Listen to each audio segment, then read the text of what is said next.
मल्हारचं admission होत नाहीये शाळेत, त्यासाठी मी खूप टेन्शन मध्ये आहे. काय करू काही समजत नाहीये. आज मी ऑफिसची ना स्पेशली सुट्टी घेतली होती, कारण मला जायचं होतं शाळेत मल्हारचं ऍडमिशन करण्यासाठी. आणि त्यासाठी ना मी सकाळ सकाळी आले आणि कामाला लागले. मल्हारचे माझे सगळे डॉक्युमेंट्स जमा केले आणि मी ना पूर्ण फाईल बनवली आणि ना मल्हारचा वेट करत होते, कारण मल्हार ना क्लासला गेला होता.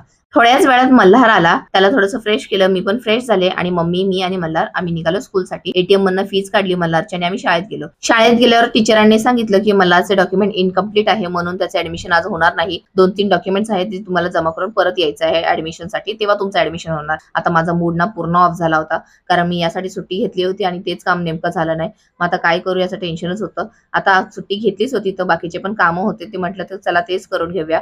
मग काय तिकडून ना आम्ही मार्केटमध्ये गेलो. मलाचे ना युनिफॉर्म शिवायला दिले होते, तेच युनिफॉर्म आणायला गेलो होतो. युनिफॉर्म घेतले आणि ना त्याची साईज वगैरे चेक केली, त्याची फिटिंग वगैरे चेक केली आणि त्याच्यानंतर ना आता मार्केटमध्ये आलो होतो, तर मम्मीचं ना चालू झालं होतं की तुझ्या पोरांनी ना माझा फोन बघून त्याची काच तोडली आहे.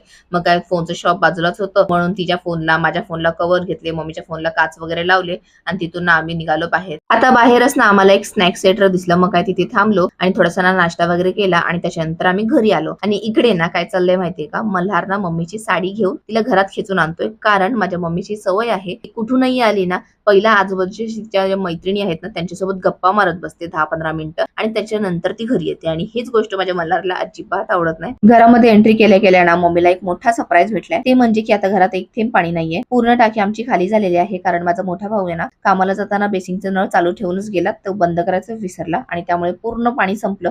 मग काय माझ्या मम्मीने बिचाऱ्याने बाजूवाल्यांकडनं पाणी आणलं 2-3 बालडी आणि आम्ही घरात ना पाणी भरून ठेवलं. लगेचच ना दुसरं काम पण आलं. तर मी, मम्मी आणि मल्हारला आम्ही निघालो होतो ब्लड टेस्ट करायला मल्हारचं, कारण मल्हारच्या स्कूलमध्ये ना ब्लड रिपोर्ट पण पाहिजे होता. त्याच्यासाठीच आम्ही ना इथे सॅम्पल दिला मल्हारचा आणि मल्हार ना रडत होता बिचारा. पण मी त्याला सांगितलं की ब्लॉग मध्ये ना तुला सगळे रडक्या म्हणतील, म्हणून बिचारांनी रडणं पण लगेच शांत केलं. आता हातावर इंजेक्शन मारले म्हणून पाय दुखतोय, मग मम्मी उचलून घे म्हणून त्याला उचलून घेतलं आणि आम्ही घरी आलो. आईस्क्रीम दिलं म्हणून तो थोडासा शांत झाला आणि मी ना आता भरपूर थकले होते कंटिन्युअसली धावपळ करून, म्हणून थोडंसं ना रेस्ट केला. त्यानंतर संध्याकाळी मी आणि मल्हार ना फोटो काढायसाठी गेलो होतो, कारण त्याचे पासपोर्ट साईज फोटो पाहिजे होते म्हणून. तिथून पुन्हा मम्मीच्या कामावर गेले मल्हारला सोडायला, कारण मल्हारला आज तिथेच राहायचं होतं, म्हणून त्याला सोडलं आणि घरी आले. आणि घरी आल्यावर ना 2 मिनिटं फक्त बसले आणि त्यानंतर ना मी लगेच किचन मध्ये आले, कारण ना मला ऑलरेडी उशीर झाला होता आणि मला जेवण पण बनवायचं होतं. जेवणामध्ये आज बनवायचं होतं मटण, म्हणून त्यासाठी ना पटकन वाटणाची तयारी केली आणि जेवण बनवून घेतलं. 1.5 तासामध्ये ना पटकन जेवण बनवून घेतलं. जेवणामध्ये काय बनवलंय तुम्हाला दाखवते. जेवणामध्ये आज होतं मटणाचं कालवण, वाटण घातलेलं कालवण केलं होतं. भाकऱ्या केल्या होत्या, भाकऱ्या पण एकदम नरम बनल्या होत्या आणि सोबत भात होता. त्यानंतर पूर्ण किचन ओटा वगैरे क्लीन करून घेतला आणि लगेच ना जाऊन फ्रेश झाले. थंड पाण्याने मस्त आंघोळ करून घेतली आणि सोबत थोडीशी कपडे होते ते पण धुवून घेतले आणि आता फायनली माझे सगळे काम झाले होते. तर असाच होता आजचा माझा पूर्ण दिवसाचा रुटीन. आज